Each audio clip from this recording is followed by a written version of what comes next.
নমস্কাৰ মই বৰখানীৰ বিষয়ে আপোনালোকৰ বাবে লৈ আহিছো এটি সুখবৰ অতি শীঘ্ৰে অসমবাসীৰ মাজলৈ আহি আছে এখনি নতুন আলোচনী যাৰ নাম ডাকুৱাল ছাত্ৰ সমাজৰ এইখনে প্ৰথম আলোচনী এই আলোচনীখন শিশুৰ পৰা বয়োজ্যেষ্ঠজনে পঢ়িব পৰাকৈ থাকিব বহুতো গুণগত বিষয়বস্তু ডাকুৱাল হৈ ৰব আমাৰ সমাজৰ এক বাৰ্তাবাহক ডাকুৱালত থাকিব কবিতা গল্প প্ৰবন্ধ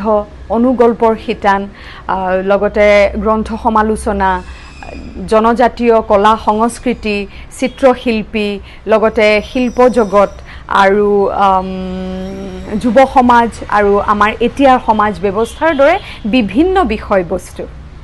ডাকুৱালৰ লগত জড়িত সকলো ছাত্ৰ-ছাত্ৰী আৰু কৰ্মকৰ্তালৈ মোৰ আন্তৰিক শুভেচ্ছা জ্ঞাপন কৰিছো আৰু লগতে অসমবাসীলৈ অনুৰোধ জনাইছো আপোনালোকৰ মৰম আৰু সহাৰিৰে ডাকুৱালক উৎসাহিত কৰক